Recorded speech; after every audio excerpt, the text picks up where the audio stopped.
Okay.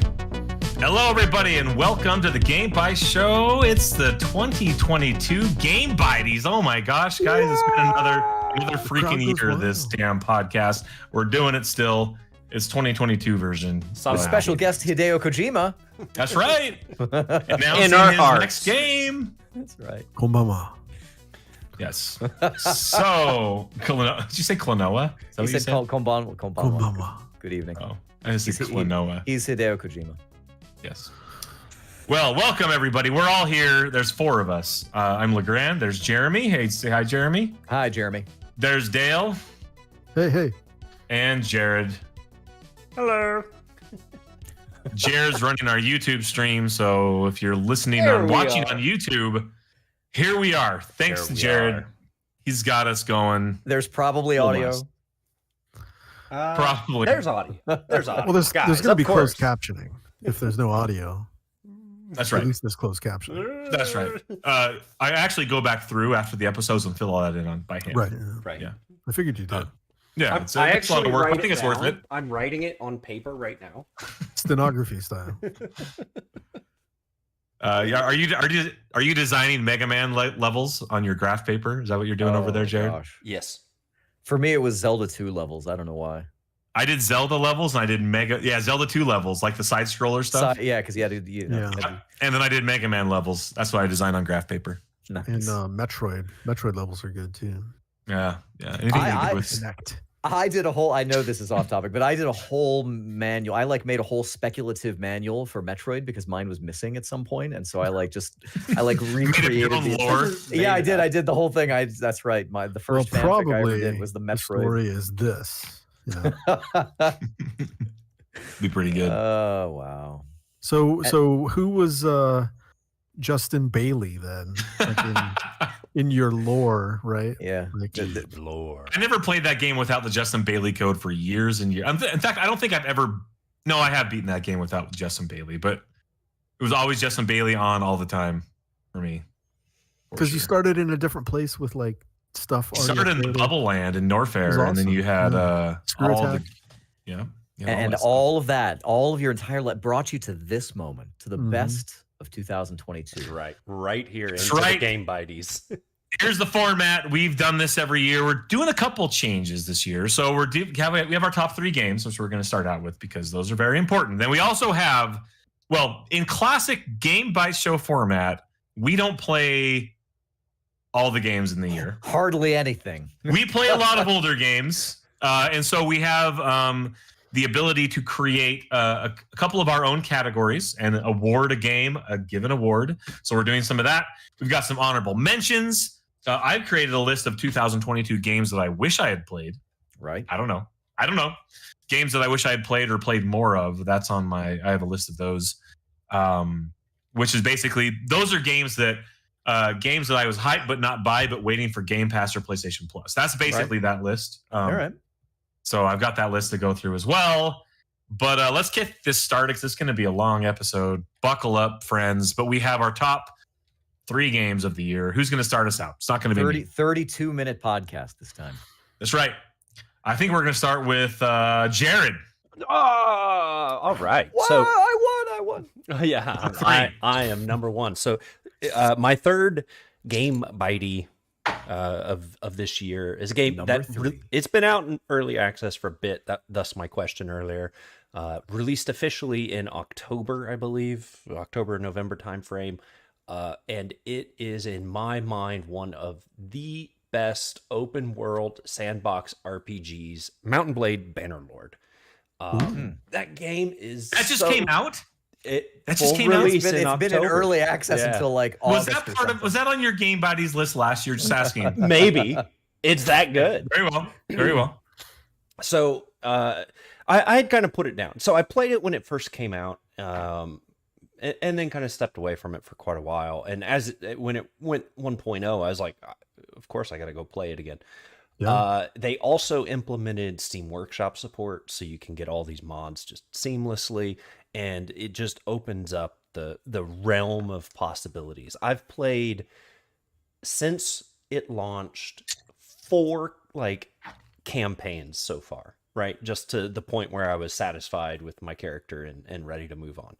And the combat, the music, just kind of the mechanics, when you can like make your own weapons, you can do the tournaments, you can trade, you can start a family, you can take over a castle, you can make your own kingdom. It is awesome. Number 3. Mountain Blade Bannerlord. Mountain Blade Bannerlord. The Dark Horse is the very first one. Listen, we all knew where Jared was going today. You knew it so would it's be okay. a weird game. Yeah. Well, it would be a weird game Byties if we didn't have some weird game in it from Jared. So that's fine. It's fine. It's fine. All right, Jeremy, lay it on us. What's your number 3? My number 3 for this year is going to go to Teenage Mutant Ninja Turtles Shredder's Revenge, which is absolutely delightful. And I have long said that beat 'em up games are some of my favorite, and I feel like that is not the common opinion about beat 'em ups. It's like, oh, I just move on one direction and just like hit the button over and over again. But I've always had a soft spot for that genre, and I believe that this is the second great reawakening in this last year or so for beat 'em ups. Because a few years ago we had stuff like Double Dragon Neon and Streets of Rage 4 and stuff. This year we had River City Girls 2 and Teenage Mutant Ninja Turtles Shredder's Revenge, which goes all the way back to the way that you felt like Ninja Turtles played back on your SNES and in the arcade, and it does it with all of the references built in. It is an absolute love letter to Teenage Mutant Ninja Turtles, the TV series, the games of Teenage Mutant Ninja Turtles, up to 6-player co-op. This thing you can play online, so good, and just everything is in there that you want. The music is awesome. The score by T. Lopez is just spot on. The Wu-Tang track, I mean, I don't know if that's a spoiler, but you know, like they have some like actual, quote unquote actual music, you know, that's like kind of the big crescendo of the game. And it's just so much fun. Like I told my kid, I'm like, hey, everybody, come watch me play this. And they're like, Dad, what? And I tried to get them to play and I couldn't. Dad, but it's 3 a.m. Yeah, the cool thing was, though, I didn't need my children to play co-op with me. I could just jump online and play with people who really appreciate it. Me and my daughter played through the entire game together. Really? Like a month ago. I remember you said that you played the last level as April O'Neil. I saw somebody who's like, oh yeah, Teenage Mutant Ninja Turtles Shredder's Revenge, also known as April O'Neil beats the crap out of the Foot Clan from level 1 all the way through. That's right. That's right. Well, you remember Splinter in the old like TV series and the old like full movies or whatever, the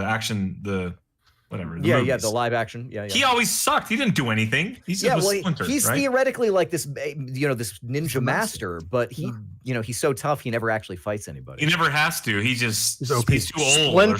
Splinter is not the in this Yoda. Game, though. The Yoda of Teenage Mutant Ninja Turtles. That's right. Well, and eventually he does, right? So Yoda gets out and, shows everybody what he's made of. And the same thing here, you can play a Splinter. The other thing that I want to shout out is I'm pretty sure they got all of the voice actors from the original TV show to come back and to voice these characters again. And it's just everything you could possibly want from this kind of game. And I think they just pulled it off just excellently. So, and that's my number 3 game of the year. Jeremy, my kids were playing that just the other day. Actually, we had some company come over and they brought their Switch and they had that game, and so they all loaded it up and they were playing here on the living room TV. I was looking at it, I was like, man, that's a TMNT arcade game right there. It's really good. And furthermore, it launched on Game Pass, so that is a big thumbs up for me too. That's where I played it. Yep. I first actually played it streaming on xCloud on my phone. Nice. So it was good. Do you know you can sing Teenage Mutant Ninja Turtles to the tune of Teenage Mutant Ninja Turtles, and it works totally? Whoa, that's weird. Mine. Yeah, that Wikipedia page is like taken off this year. This is the year Teenage Mutant Ninja Turtles. Well, my number 3 is not quite a beat 'em up, but it's kind of like a beat 'em up, and it's kind of animated, and it's a side scroller, and it's called Shoot Us Blood and Teeth, and it is I'm an orc in a Warhammer battle, Metal Slug sort of game that I played a few weeks ago, and it's a lot of fun. So I'd recommend that if you want some cool music, some cool animation, some funny jokes about orky stuff, and some good action. Nice. Now, and I got to ask you: is it going to be like all the Warhammer games? I mean, I don't want to spoil your picks here, but I think you're starting a trend. Wait and see. Yeah. That's not a no. The year of the Warhammer. Oh gosh. Wow. All right, that brings it to me, I guess. Yeah. What's your number 3? My number 3, I am giving to a game that also came out on Game Pass. It's called Metal Hellsinger. Nice. This is the game. This is the rhythm based, kind of like it's a first person shooter, but it's rhythm based. Like what's that game called? Crypt of the Necro Dancer. Yes, rhythm based like that, where you're shooting. The thing with this game that made it super awesome is just it's Metal Hellsinger. So the whole soundtrack that you're fighting with was metal. This game felt like Doom, but you had to fight to the beat, and the combat was really good. All of the sounds in the game, the gunplay, all of that fed into the music. So it was very much a music-driven game, which I really appreciate when they make those. Which is why I like Cadence of Hyrule, which is why I like Crypt of the Necrodancer. And this is basically another one of those, but with all metal. And it was very satisfying. It's one of those games that I kept, like I played through and I didn't stop playing it like as my game that I was playing until it was over. Like a lot of times, you start playing a game and you fall off and you drift back over to your old, Hunt Showdowns or whatever. And then you make it back and you finish them. Like Metal Hellsinger, I played through and 100% the whole thing. All the way. Wow. All the way to the end until it was done. It's got a fantastic soundtrack. The gameplay is really cool. It's on Game Pass, so if you have that, very easy to check out. I want to have that experience with Metal Hellsinger. The only thing is that it'll only play on an Xbox Series X or S, and so I was streaming it. I think we talked about this on the episode. Oh yeah. And so I want to get there, but I don't think I can get there streaming. I'm afraid you definitely could not play that game streaming because it requires you to stay on the beat to increase. I'm just always very interested when games are like, make music or do the, when they really try to integrate music with the gameplay. I'm always interested to see, well, does it really? Because there's a lot of times when it's like kind of like iffy sort of. Well, you run around the world and like there's fire popping off and all this heavy metal stuff, and all that stuff is all happening to the beat, just like when they do it, Dancer. It's awesome. So I want to do that. Soundtrack's great. Great gameplay, combat's fun, nothing to complain about at all. Is the title of that game Metal Hellsinger? So is it possible that we're going to have other genres of Hellsinger? I know we made that joke, but I'm just wondering, is it Metal Hellsinger? No. I feel like I saw it that way. No? Okay. All right. Metal Hellsinger. You are the Hellsinger. Okay. All right. And metal. Yeah. What other kind of music would they play in hell, but metal? Like, They should totally do some DLC, though, for like... I don't know, the Lawrence Welk. I don't know. Well, they did. They had that mod support where they had like jazz Hellsinger, and you could like mod in your own songs to it. They did. Right. Somebody did do that. It was like workshop support or something. Right. Anyway. Right. Well, very good. It's good. 3. There you go. Nice. All right. Which brings us back to Jared with his number 2. Let me guess. I can't guess. Oh man. War Tales. No, that's a good game, but you probably could have guessed. So the game I'm giving number 2 to this year, Guild Wars 2: End of Dragons. Guild Wars 2: End of Dragons. Nice. Came out earlier this year, I think in February or March, somewhere in there. Sounds about right. This was it was not the greatest game in the world, but it was a tribute of it, right? Like, so Guild Wars 1 it completely enthralled me for over a decade. And this first expansion that came out was Factions, set in like an Asian themed continent. End of Dragons takes you back there. It ends the story started 10 years ago with Guild Wars 2's release. It lets you explore a really beautiful area like never before. It added all kinds of new stuff, and like between the storytelling and the gameplay, it was just more of what I already love about Guild Wars 2, and it was awesome, and I liked it, and it's my number 2. Can you swoop the dragons around though? I mean, so you can fly on a dragon-like creature or a griffin. I have both. The griffin can actually dive and like picks up tons of speed, and then you can like ride it. the flight mechanics are crazy in the game. They did that in Dragonflight, in WoW Dragonflight. We didn't talk about it, or you went on the episode. But they totally aped that from Guild Wars for Dragonflight. And they should have, because it's good. So it is good. Good on it's that. Good in WoW, at least. But no, it's a lot of fun, and I liked it a lot. All right. Guild Wars 2 again. Any excuse I can get Guild Wars 2 back into it. Sounds like I think Shonen came out somewhere this year. Just like you can have an ongoing game, like it's like 10 years ongoing, and then they finally like can complete a storyline. That's right. And just think about it. This whole time, there's been people whose career has been just like working on that game. That's just they're doing their thing. They got to make the donuts. Very few people. In fact, I don't think there's many, if any, that started at the studio and are still there, right? Saw it all the way through. And it was quite the haul. It told that story through the original release, through the living seasons, multiple chapters of that, which saw major content release, an expansion, and then another expansion, and then a third one. And I don't know, it's great. It's fun. It's fun to get there. Kind of a little bittersweet, but ready to see what's next. All right.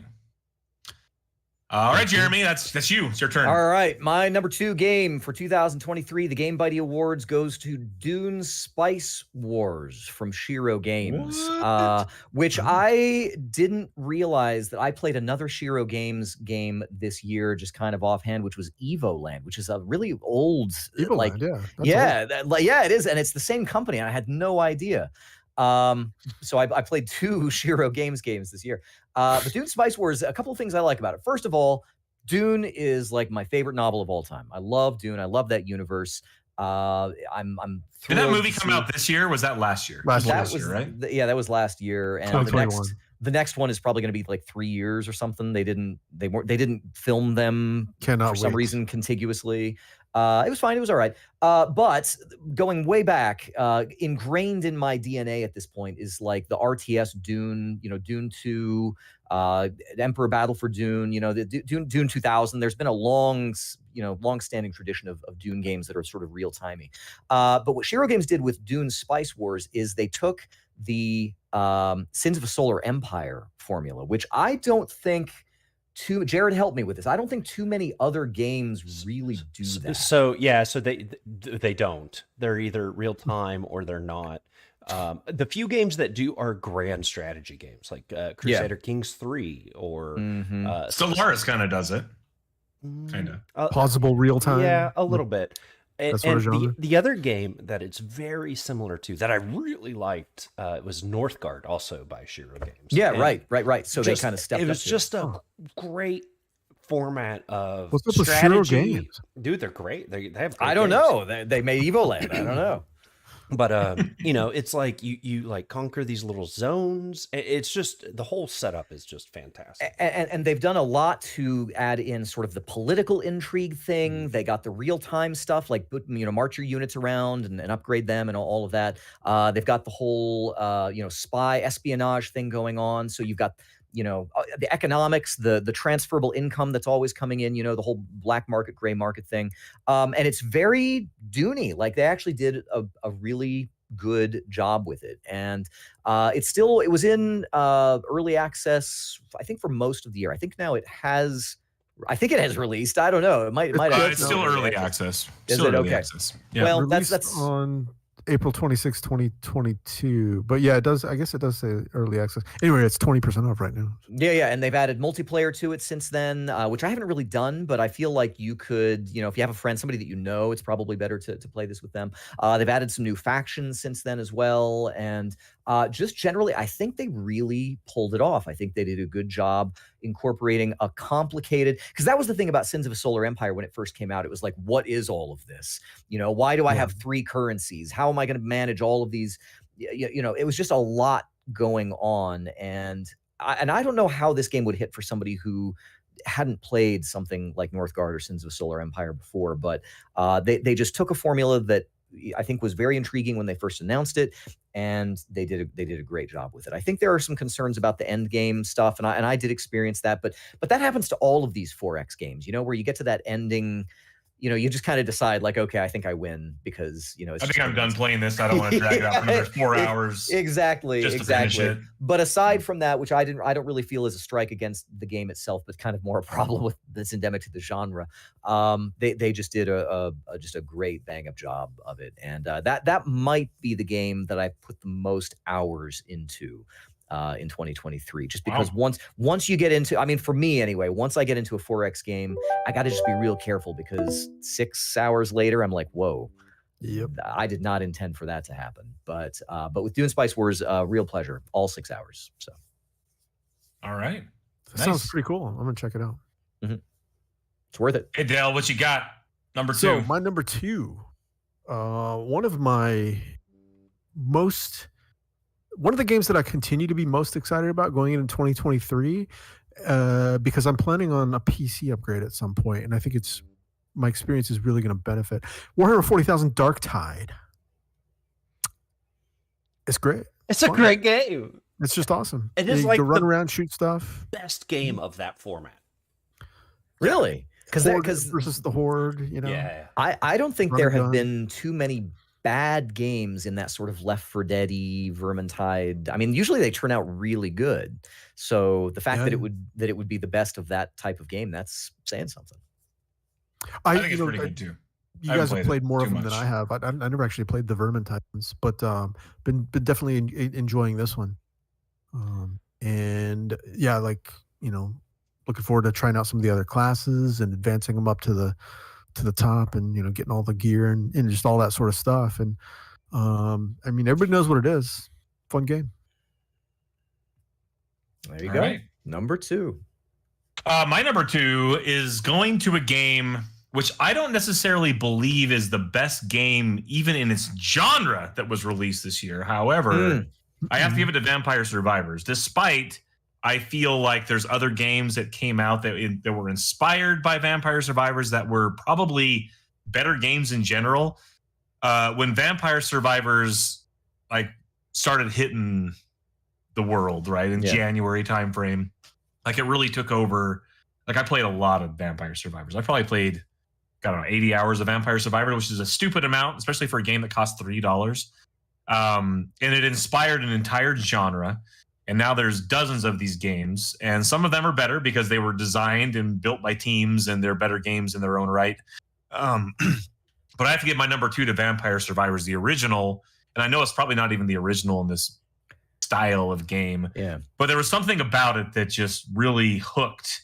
And it hooked a lot of people, and it hooked me pretty hard, where I was playing this pretty much all the time. And I got my kids were playing it, and I was playing it. And they kept on adding new content. And every time they added new content, I had to go check it out and try to get the new weapon paths. And then they release a new level, and I have to go immediately try it out.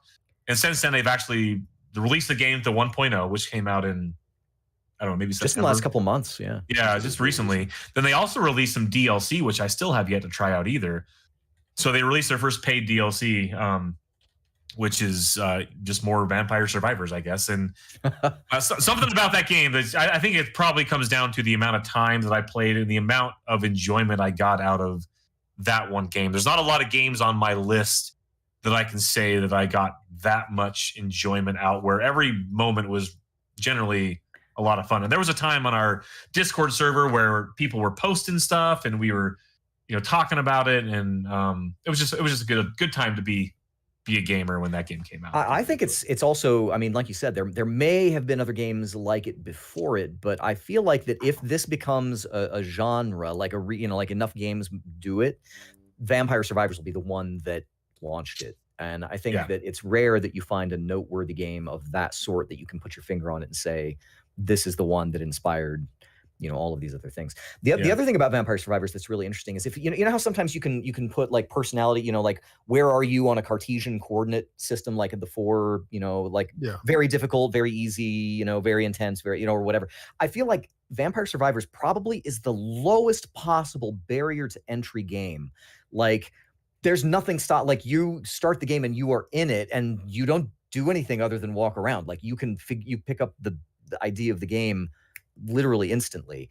But then it has the longest possible, I mean, even though it limits the game to 30 minutes a session, it just feels like there is a great differential between a low barrier to entry and a high stickiness value for Vampire Survivors. And I think that is another thing the games that doesn't happen all the time. It was very easy to pick up and anyone could play it. And then they released it on mobile this year, and the mobile version is also very good. Yeah, and it works.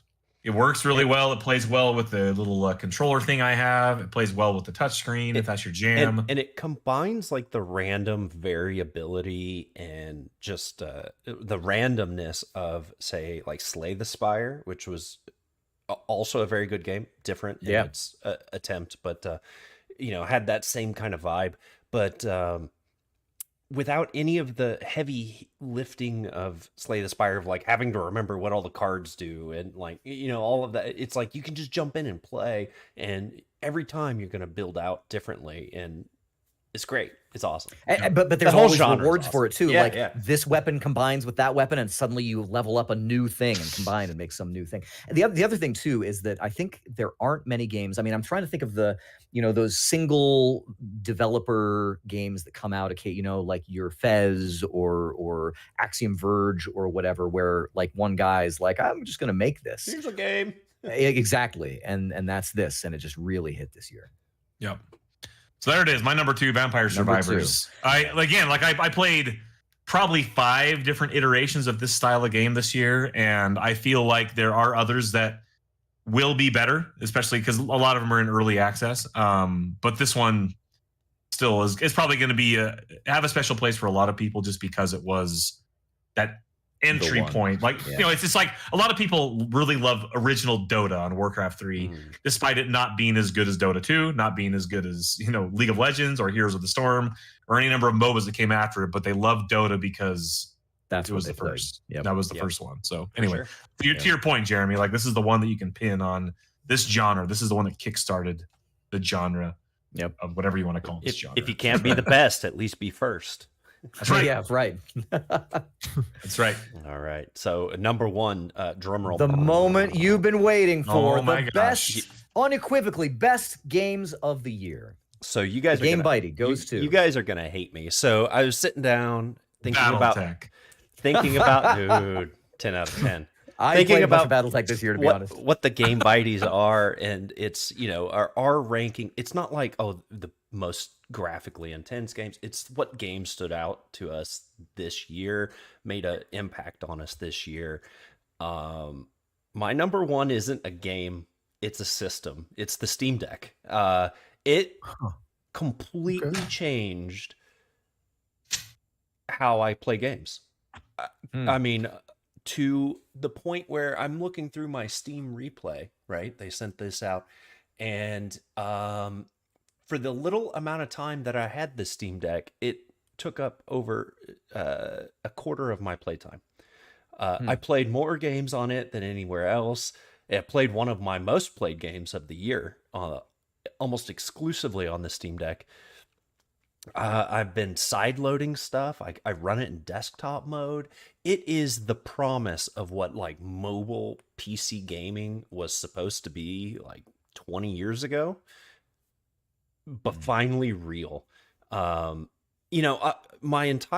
all the games I play are PC. Like I had a Switch Lite for a while. I actually got rid of it when I got the Steam Deck, because why would I want that thing?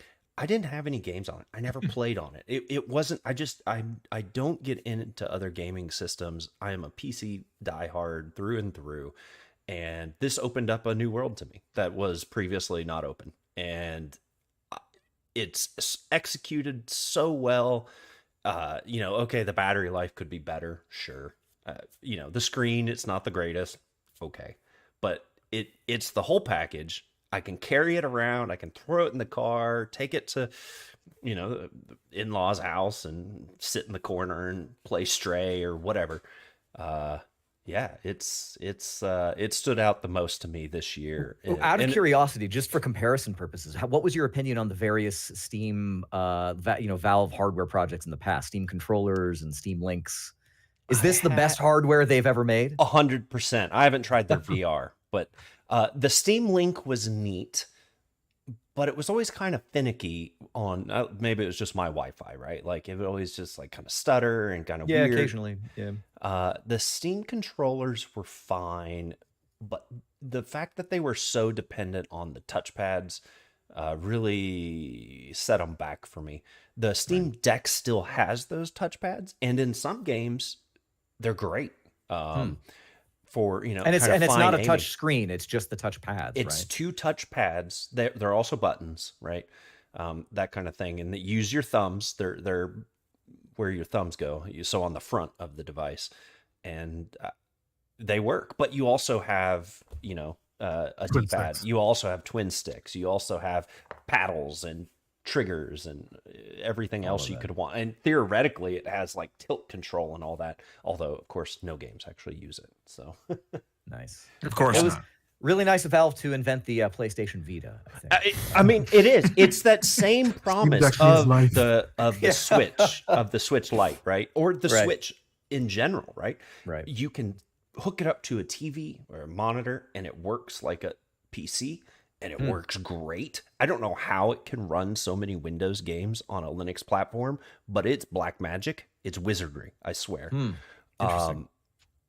I got a game released in 1997 to run on it, on Linux. Like, it's nutty. It's insane. So, it's that promise fulfilled. Gaben delivers. How's the battery life on it? It's bad. No, it's real bad.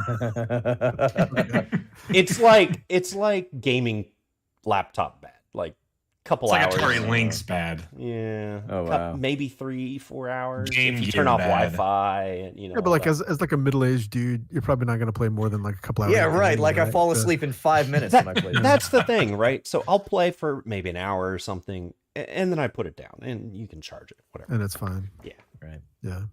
All right, Cool. I need to get one. Cool. I wouldn't mind one. I don't know how much I would play one, but I'll get a Gen 2. For me, I sure I could see waiting for the next iteration if that Maybe happens. instead of updating my PC, I'll just get a Steam Deck. You could. And I don't know if you should, rarely, but you could. very rarely playing PC games on my desktop anymore. I also, Jeremy will be interested to know. Sorry, we're talking about this a lot, but in desktop mode in the Chrome browser, I did get GeForce Now working. You have to have the mouse and keyboard, so it could be your only PC. I'm waiting. No. I'm still waiting for that one next year. Logitech, whatever the Logitech. It's already out, dude. That's out. Is it? Is it out? Yeah, it's been out for a while. Oh, really? Oh, well. The Dream Cloud Dream or whatever it's called. Really? I didn't even know that. Logitech console.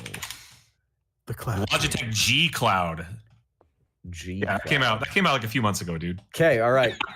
Next year, gonna get it. All right. Living the Okay, dream. Jeremy, lay it on us. By the way, I can't wait for Dale to say his game of the year is VR. Yeah, right. All right, my number one game of the year is one that I haven't talked about on the podcast because I got it over Christmas break. Yeah, it happens. This happened in the past. I mean, listen, the game Byties are not about being predictable; they're just about being correct. So, what else can I tell you? My number one game of this year is God of War Ragnarok, which is probably a little more pedestrian a choice as far as it goes. I mean, it's the one that everyone, there's a couple, 3 of them that are I like haven't seen anybody say they hate it, Jeremy. So I don't know what you're doing here. So here's the thing. Here's the thing about it. The original. Dale's calling Jeremy out for his orthodox picks. No, that's all right. That's all right because sometimes it is inevitable. It's undeniable. There's just something about God of War. But the first game, God of War 2018. I bounced off of initially and then went back to it and just voraciously consumed it. And I've picked up with God of War Ragnarok. I mean, that was 3-4 years ago, right? I picked up with God of War Ragnarok as if I'm still in that voracious mode, like I didn't leave. And the game introduces you that way. It's like the moment from the end of the game, the post-credit scene or whatever, you pick up there. Eventually, is there. Yeah, that's right. There's everybody, they're eating pizza, like whatever. But here's the thing about it. Like Ragnarok is not substantially different from God of War 2018. Like they don't play around with stuff too much. But the things that are more this time are really good more. I want to say that some of the things. So one of the aspects of God of War 2018 was that they just continually, almost up to the end of the game, they just add new ways to customize Kratos, which sounds really weird considering the origin and the kind of the history of that game. Like, you just don't do a lot of that. But with this, it's like, get this rune, get this handle, get this armor, get these greaves, get this belt, switch it out, lock in new benefits and upgrades to this. Do your skill set tree. You've got a side character, build him up. They do all of that with this, and I'm just surprised. I'm like, how are they fitting all of these functions in? And I'm just like, yes, give me more of this. They're doing such a great job. All of the incremental bonuses, all of the combat move sets that you can switch between, and all the runes and runic attacks and things like that. All of that's great. And I am somehow continually in the groove for this game. I know, Legrand, you were kind of asking on the Discord if combat was harder. I've not found that to be the case here. And but occasionally, when I'm in my right frame of mind, I will remember, like, this can be really frustrating. And I've had very few moments like that with God of War Ragnarok. And I don't know, it's like the difficulty is tuned just right all the time. And I don't know why, but it's awesome. And I've just not hit a slow spot. I've not, my mind hasn't been wandering. When I'm not playing the game, I'm thinking about playing it again. The narrative stuff that they do in this game is really where they have increased things. I mean, in the first game, it was like, well, you had a villain. You had Baldur, right? Like, he was the guy who was, fighting Kratos and whatever, and you just had to figure out, like, how are we gonna off this guy? Boy. Ragnarok, though, you have, like, actual well fleshed out villains. They make some really interesting choices with voice acting and the way they depict these Nordic gods and heroes, and they upend your expectations in a lot of different ways. The acting is really good. The environments, somehow they continually find ways to make new places to go, and I'm just like, wow. It's also fantastic looking. It's the best game I've ever seen in my life. Have you? I don't even think you got to the spot yet, because you haven't yet. There's some really cool stuff, and even just this morning, like, I'm probably 18-20 hours in, and I'm like consistently like, that looks great. Like, there's this part that you get to, and there's this vista, and I've seen vistas in games before, but I'm just like, I don't know how they did this. It just makes me. They're just really good at it. And I was telling my daughter about it. She's like, oh, well, so what do you think of it? And I'm like, well, it's really a lot like the first game. And it is, like, it is a lot like the first game. So in some way, and I was telling her this, and she's like, oh, so it's mediocre because it's not like this light year leap ahead or anything like that. But I think what they do is just infused into it. It's not like it grew out and added a ton of new things, Kratos swims now or whatever, but they've just filled in a lot of the, I guess you'd call it polish. I don't know what else to call it. But it is excellent. And some games don't do, like, any certain thing the best or the most unique or cleverest. They just do everything really good. Well, if I had to describe it, like, the first game was probably, they had to figure out how they were going to make the game. Yeah, the tone, the gameplay, the characters. And how many times to say boy? Like, that's already there, and that they had to focus on the world, the dialogue, the writing, and that was it. And the thing is, in that first game, it was all such a departure from the series that had been up to that point.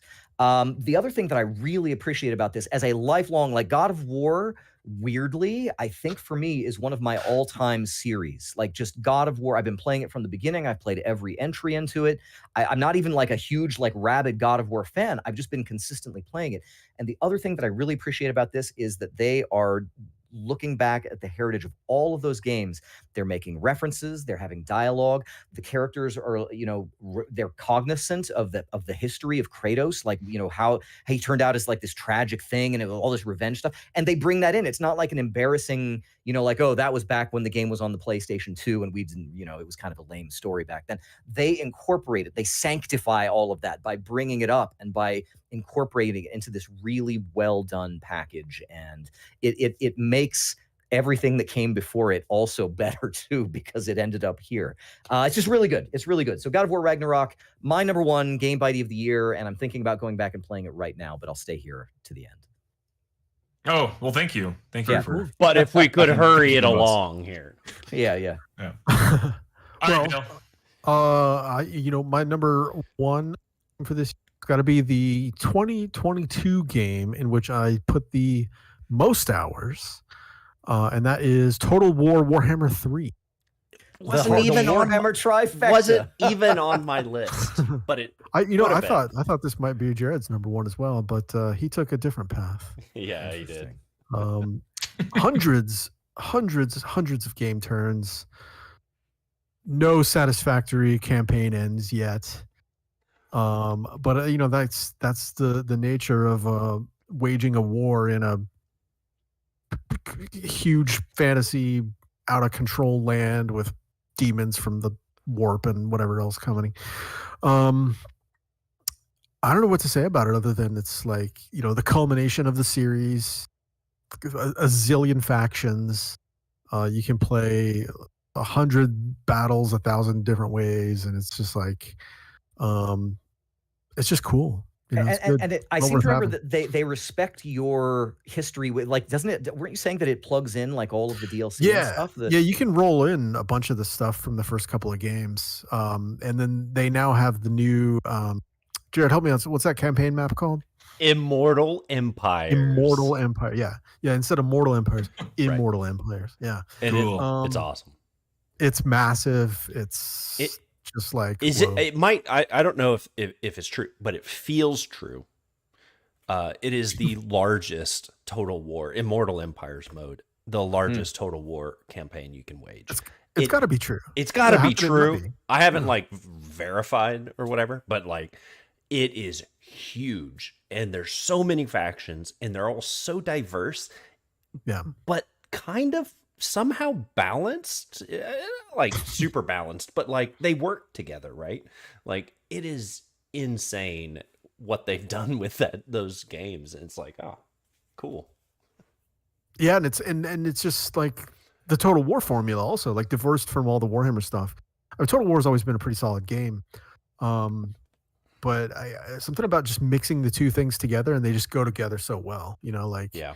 All the Warhammer factions and all that stuff, the heroes just work, and the special units and magic and all of it. That's the thing, is there's something to be said, because they have up until, Troy has a little bit of a fantastic kind of element to it, but I think this grand strategy, that's not a 4X necessarily, but that moving armies around a battlefield, that is ripe. It's been Kessen, I think, was the last game series that I think used magic, and I think Kessen 3 had stuff like that. But stuff like this, you want to have some wizard tower throwing lightning bolts down there and destroying pikemen and stuff like that. I understand exactly what you're saying, and I think they should lean into that. Yeah. And what I really love, one of my favorite thing about it, as a person that literally owns every Total War game that's been released, is when playing the third game in Immortal Empires, and this was true in the second one, Immortal Empires, you're rewarded for having owned those previous games. The factions that were in those games, they don't redo in the new game, but you can play them there. And sometimes they do, give them a little polish and bring them up to speed and stuff like that. But it's oh man, I get to relive a Bretonnia campaign again, or I'm going to go back as the Empire, the stalwart favorite, the original good guys, right? Yeah. You can go back to them, and they've been reworked just slightly enough. They have some new scenarios, and it's a whole fresh experience. It's awesome. I love it. Nice. Yeah, great game. Number one. All right, that brings it to me, who I'm going to define what was the actual game of the year for 2022. I'm following in the pathway of Jeremy, but I have to give mine to Elden Ring. Another game that I guess won the Game Byties, and I'm not trying to ape on those guys, because I think they did have it right. Oh, you mean the Keeleys? With the Keeleys. Sorry, the Keeleys. Sorry, like that, the Keeleys. They wish Elden they Ring. They wish. Yeah. Elden Ring is I don't know. I think it surprised a lot of people. I wasn't even really excited for it. Like I figured, I know that Dale predicted that Elden Ring was going to be Game of the Year. Like that was one of his 2022 predictions, and I was like, yeah, whatever. Like all the From Software games, I kind of just get in, play for a little bit, fall off when I get frustrated about having to run back for 10 minutes to try a boss for a second try or something like that. And Elden Ring kind of took all of the bullshit from past games and they threw it out the window, and they managed to make a really, really cool open world that I actually wanted to explore, which kind of rewarded you for exploring because it allowed you to level yourself up so that when you did get to a tough boss fight, in a lot of cases, sometimes you were just over leveled for it and you just didn't have a problem fighting it. Like it could have been tough, but you never felt like you had to grind to beat any of the bosses, because if you got to a boss and it was too difficult, well, you just went off and did something else. Ride your goat somewhere else. That's right. And so it's the From Software game. I've only finished 2 of them in my life. I finished Bloodborne and I finished this game. And I've played every other one. I've played the Demon Souls and all the Dark Souls games. And this is the only other one that I actually finished. And I think it's because it was just a little bit more approachable than any other one of these From Software games, just because of the open world. Like you could just go and do whatever you wanted. That's the thing is they kind of took a little bit of like the Sekiro open world, because like the previous games, Dark Souls, and I know Dark Souls 1 is like heralded as like having this really great world that's all connected properly, but it doesn't feel like to me, it's like, it's just you zone in, zone out, right?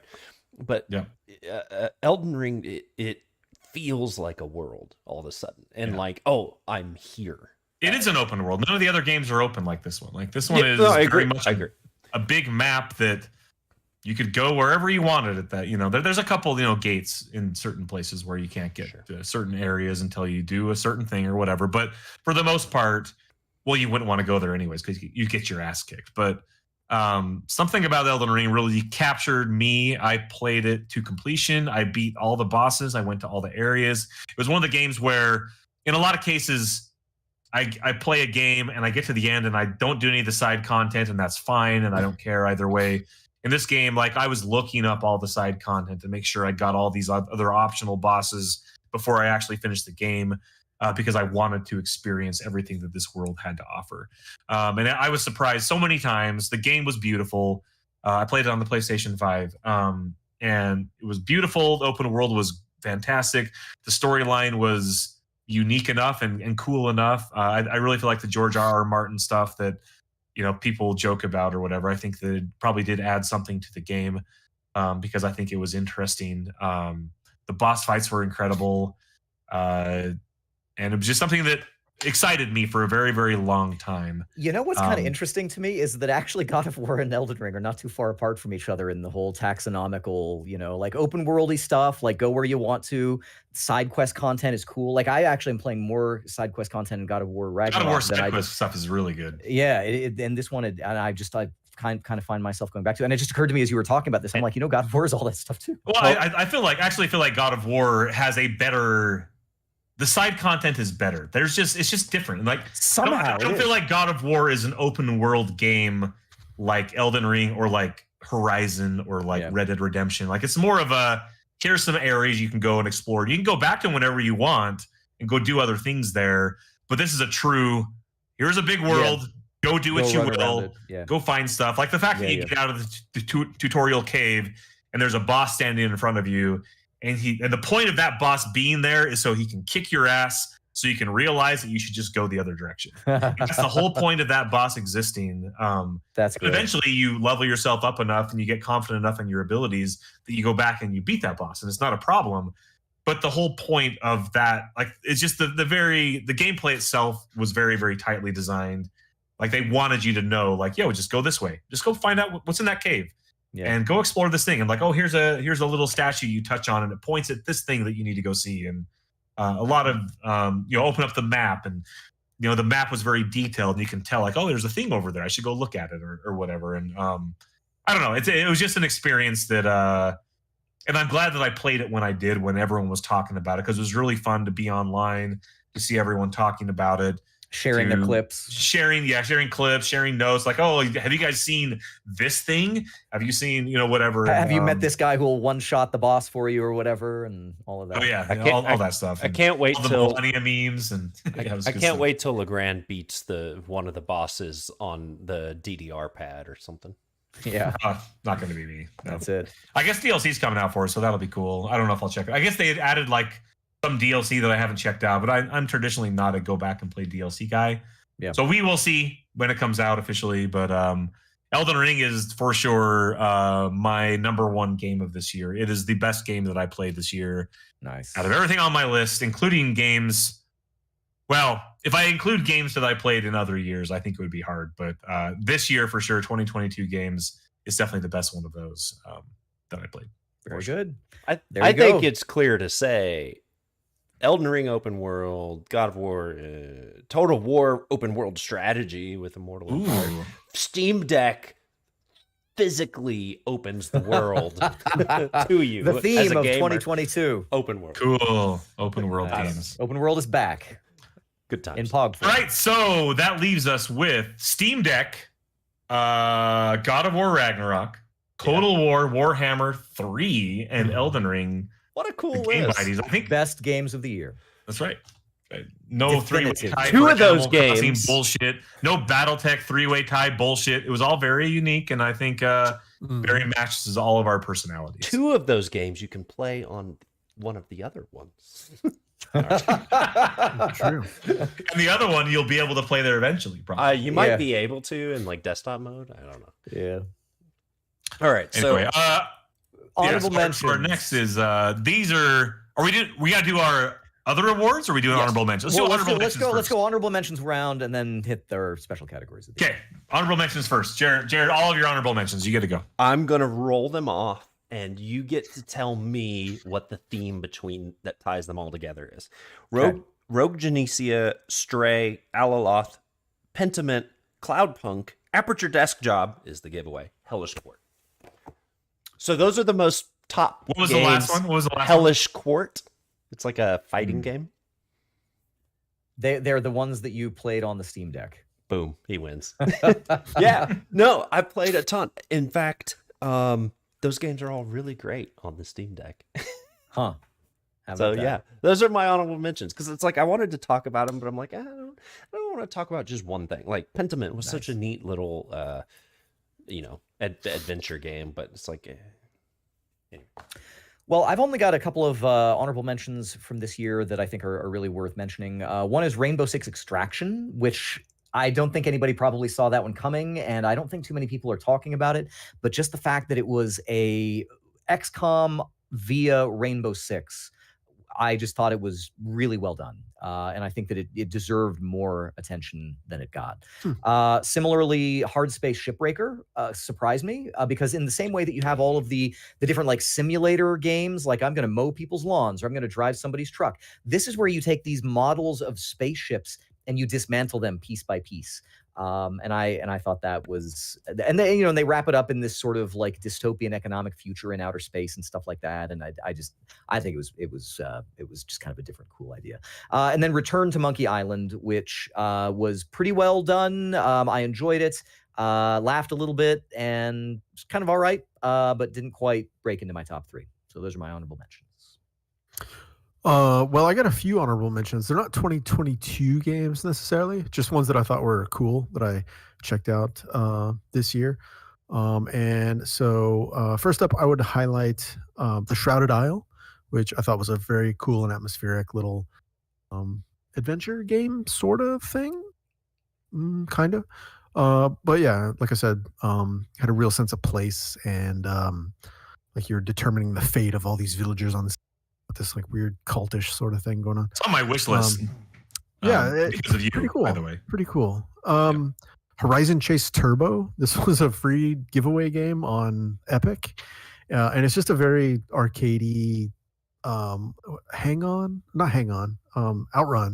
It's a very sort of Outrun-ish kind of like you're just driving. Rad Racer. Yeah, that sort of thing. I was just kind of pleasantly surprised. It was just kind of fun to The play. soundtrack is super good too, by the way. Yeah, it is. 100 Days, the winemaking simulator that I thought was really charming and neat. And then the Gloomhaven PC the board game adaptation. adaptation. The board game adaptation. Yeah, Nice. pretty cool. Pretty cool. Looking forward to playing some more of that sometime. I've got that installed. We should play it together. Ooh. If you want. If you want, I don't know. Throwing that out there. I haven't installed. We're just I gonna didn't be mean cool to check bros playing Gloomhaven. No commitments. Well, my mom Dale said historically we could doesn't play a lot of Gloomhaven, just multiplayer okay. aside from his Blood Bowl games. Well, this is the second time we've made overtures to Dale to play multiplayer, and I don't think we've made it happen yet. But I don't think it's his fault.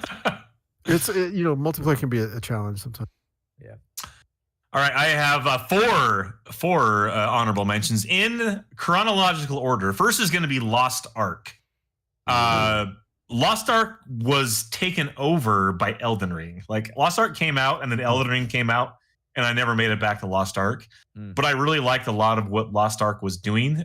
This is a game that was out in Korea for a while, finally came to North America this year, and it was all a lot of people were talking about for a long time. It was an RTS game that was splashy. It was cool. It looked cool, and the story and cutscenes. There's a lot of really cool moments in that game. So Lost Ark made my honorable mention list. Also, Catalyst Black. This is a mobile game, a mobile MOBA-like game. The reason why this made my list is because I was on vacation this year with my boys, and at night when we were all sitting around waiting to go to bed, we all got out our phones and we played a lot of Catalyst Black together. And so I had a lot of good times playing with the kids. And even after that, I played more without them. I thought it was a really good game. Catalyst Black. Stray. And another one that I really like the game itself, but I think the reason why this game was special is because I also played it a second time watching my daughter play through it. So she played through the entire game by herself. I didn't give her any hints, like all the more difficult runaway from bad guys sections and stuff like that. She figured it out on her own and played through by herself. And so I had a really good time. I like the game in general, but it was really fun also playing with my daughter. I think that's what made that game special for me this year. And finally, Marvel Snap. I didn't think I was going to get into this game, but something about the simplicity of it and the quickness of the rounds and just the way the gameplay was made for a lot of really unique and cool moments and experiences. And then talking with my brother got way into it as well, and we were talking about it together and just comparing notes and weird builds and stuff like that and decks that we had kind of put together. It was a pretty awesome game for the time that I stuck with it, which was probably solid for about a month and a half. That was my mobile game that I played pretty consistently. So Marvel Snap also getting an honorable mention from me this year. Good honorable mentions. And then for those who want bespoke categories. Hey, I've got one. I'm going to start. Okay, I've got one. This is going to be the best more of the same game. Okay. God of War Ragnarok. Yeah. God of War Ragnarok is so damn good. It's really good, but it's also not. Yes, I know exactly what you're talking about. It's not like they made a sequel that expanded on much of the first game. They just gave you more of the first game, and it was more awesome, just like the first game. And there's not a whole lot more to say about it, it's hard to describe it. It's more God of War, and it's all fucking awesome. It's all great. And so that's why I don't think I played enough of it to give it. It was like, do I want to put Metal Hellsinger? I kind of wanted to pick Metal Hellsinger because I hadn't played enough God of War Ragnarok to be edgy. I also felt like because it was a more of the same, but awesome. I had to give it something, and that's why I'm giving it the best more of the same game. God of War Ragnarok is amazing, and it very much deserves to be on a top 3 list. And I'm glad Jeremy put it there because it's great. It's more of the same God of War, and awesome. And it gets better even. I mean, it's just really good. So there you go.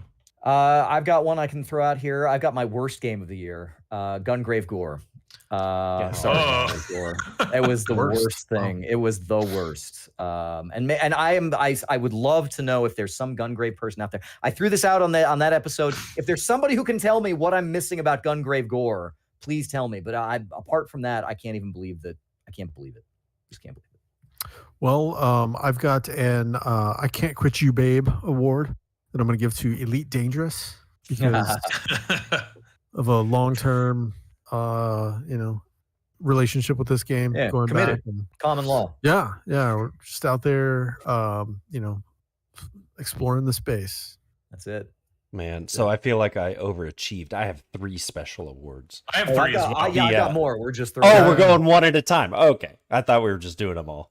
Yeah, no. My most played Steam game, thanks to the Steam wrap-up thing they sent out, 33% of the time on Steam, I played No Man's Sky, mostly on the Steam Deck. Wow. That game is Jared, so good. Jared and Dale are the Schwarzenegger, Carl Weathers, Elite Dangerous, No Man's Sky, big muscly handshake. It's more than double the next highest playtime game I have on Steam. So, No Man's Sky is the gift that keeps on giving. All of the stuff they keep releasing, all free. It's really good. Buy it sometime. I have a hype but not play award for 2022. I've actually got two tied. Horizon Forbidden West. I was very hype, and I think I even said on this show, I'm like, oh, I'm totally going to get it, and I have not. And I said the same thing. At this point, I'm sort of like, nah. Yeah. Mine is the hype, but wait for PlayStation Plus release. Yeah. Just rent it sometime. And I really want to play it. Like, it's still like on my list. Like, I want to play it really bad. I same thing. Like I totally expected that I would have put a lot of time into it by now, but I did not. And then it is a tie for that same award, hype but not play, Mario plus Rabbids Sparks of Hope, which is apparently excellent. All right. I've got one here. This is my best game I somehow dodged all spoilers for. This is Last of Us Part 2. Had I played this game on release year for Last of Us Part 2, this probably would have made my list of top 3 games, because there's something that game was phenomenal, like amazing, absolutely incredible, and somehow I dodged all the spoilers for it and came into it fresh and clean, and freaking absolutely loved it. And Last of Us Part 2 is fantastic. So the best game I somehow dodged all spoilers for, Last of Us Part 2 this year. Well, I've got a if I could turn back time award. Which I'm going to give to Mass Effect 1, because you can kind of turn back time and go back and redo all those decisions a different way, with your different self. Nice, amazing. So, That's such a good game. It is a good game. My second here, the freest oldest game. I can't give up. I can't. You are Outlands. You Outlands. No. I can't. It's so good. I had to quit playing. I was playing to do this recording, like today. Wow. It's like I joined a community. I, kind of helped build some stuff up, and it's just, I don't know. It's really good. Can't give it up. Free and old. Wow. I have a very niche, cute encyclopedia award that I'm going to give to Vampire Survivors, because I put up a ton of hours into the game and only recently discovered that there was a bestiary. And one of the things that I just absolutely fall for every time is when there's a game that has like an encyclopedia of like Katamari Damacy had one, and Pikmin had one too, where it was like things that you find, but then they describe them in just like cute ways or whatever. And I'm always just like, I'll spend a lot of time just like going through, and Vampire Survivors has that. And it's just this, no one ever talks about it, but I just really like that sort of thing. So Vampire Survivors gets my cute encyclopedia award. Cute encyclopedia award. All right. Yeah. I've got one more award to give. This is the best game that convinced me to dust off my Nintendo Switch. Whoa. And it's going to a 3DS game. Metroid Samus Returns. Wow. It's the best game that convinced me to dust off my Switch, because I caught Metroid Dread right here for Christmas. Nice. And I haven't played it yet, but I tell you what, man, like got me jonesing for more Metroid and Metroid Dread. I did play the demo of Metroid Dread, and I really, really liked it, which convinced me that it was time to dust off the Switch. Metroid Samus Returns gets my best game that convinced me to dust off my Switch award for 2022. I don't have to dust off. Which, by the way, it's a very, very, very, very good 3DS game. So if you haven't played Metroid Samus Returns and you have a 3DS, I probably would. What are you doing? What are you doing? You should probably play I don't remember Really if I finished that game or not. Probably not. I did play it though. It's good. Is it on Anyway, the Steam I Deck? have Probably. Yeah. You can emulate it. Yeah. I have a questionable life decisions award that I would like to give to Final Fantasy 11. No. Yeah, because just when you go back to a game that old, you really got to tell ask me about yourself, what am I doing with myself here? What am I doing with my time? No, but I love this game. It's really crazy to actually go and like experience through the modernizations that the game has had, the content that was made for times before those modernizations. Namely, basically being able to go and play a bunch of stuff solo that you would have had to group up with in the past, or at a higher level than would have been possible in the past. It's just to kind of see things from a different angle, or to see familiar places respun with like a new setting or new lore that's ongoing, and just like, wow, this is kind of crazy to think about how they did this with the game, yada yada yada. But yeah, that is still an ongoing game that requires a subscription after 20 years. Crazy. Wow. Thus the question. Also requires a subscription. Yeah. All right, so my last award goes to the best game soundtrack I bought on vinyl this year. I had to give a shout out to it. Hard Space Shipbreaker has this, isn't it? trucking like honky tonky twink sounding. Yeah. It is. It's like Rebel Galaxy or good. like Rebel Firefly Galaxy soundtrack. Yeah. Good pick. Wow, I like it. I've listened to that so many times. I'm like, make my wife listen to it, and she's like, again. I should have totally come up with a category like that. I'm gonna give my similar award to Pop Slinger, which is a game that nobody's heard of.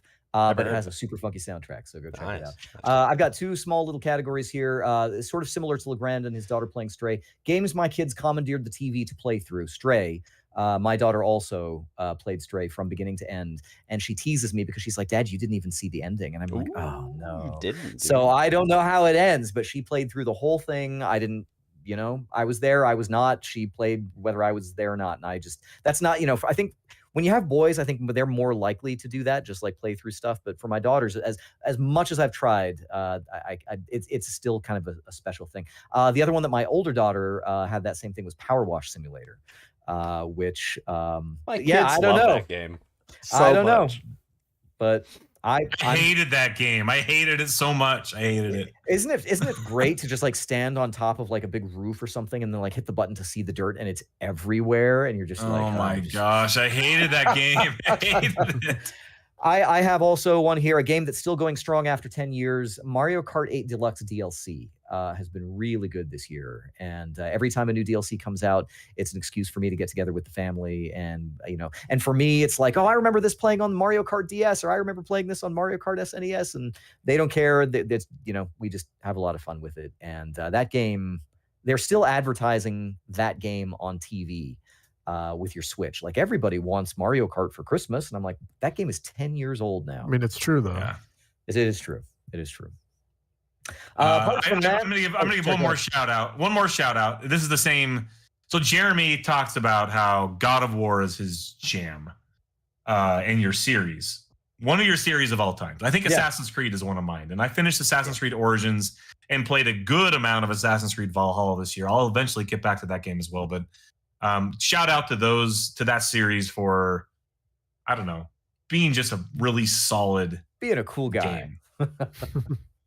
Nice. Solid game to play. I have one more item here that it may be better for a different episode, but 2022 games that I have in my sights for 2023. Maybe we'll talk about that another time. Really quick. I got two real fast. One is Sonic Frontiers, which is apparently really good. I'm just intrigued. I'm intrigued that it apparently has broken the Sonic cycle. Sonic Frontiers, whatever. The other one I want to try out, and I was going to try and do it by the time we recorded this and did not get to it, Trombone Hero. I'm going to play Trombone Hero in 2023. Cool. Yep. So a game that released this year, that I am super hyped about for next year. We may hear about it again on the game Bytes. Sins of a Solar Empire 2. Yeah. Not good enough yet to warrant awards, but we'll keep an eye on it. It's still in like alpha, I think. At this point, right? It's a very technical like preview. Yeah, I've got a couple on my list as well. Crisis Core Final Fantasy VII Reunion, which came out mid-December-ish, I think. This is the remake of the PSP game Crisis Core Final Fantasy. I feel like what did they do with that? Like, what changed? I wonder. I think it's remade and it's got a lot of the same systems. It's just more of a updated fighting engine. But other than that, I think that the levels and the way that the game plays is very faithful to the PSP game, if I'm not mistaken. But I wonder if a lot of people gave that a pass. I haven't seen like anybody talking about it. Neither have I, and I think that's kind of weird because Final Fantasy VII Remake was hot shit for a while, right? Yep. So it's on my list for something to check out. It's also one of those games where Final Fantasy VII Remake and the Intergrade are all both on or PlayStation Plus's whatever. Yeah. So maybe this will make it there at some point. Horizon Forbidden West is also on that list of things that I wish I would have played this year. But again, like I'm hoping that it'll just pop up on PlayStation Plus and I'll play it there Horizon Forbidden West did not make it onto my games and my sites for next year. So oh well. I've got a handful on there. Neon White is another game that it's been on my wish list. I want to try that one too. Since it came out, it's been on my wish list on Steam. I just have not pulled the trigger. I almost pulled the trigger today. It's $20 on the Steam sale right now. And that's one that I almost checked out. And then A Plague Tale Requiem is the other one that came out this year. Sequel to Plague Tale Innocence, which I played and I finished. I think, was that this year that I finished that or was that last year? I can't remember. The rat game. Anyway, I finished that game recently. Like maybe it was like 5 years ago and COVID just really screwed everyone up. But Plague Tale Requiem, I really want to play that game. It's also on Game Pass, so I have no reason not to at least check it out. So very good. Those are my 2022 games I wish I had played this year, but I didn't. Dale, any shout outs last minute? Anything? Well, Elden Ring. Year? Elden Ring. Elden Ring I haven't played yet. Yes. Actually, one of the games that I was hype and buy, but never actually got around to playing was Warhammer Chaos Gate Demon Hunters. So yeah, eventually I'm gonna roll around to actually play that. Nice.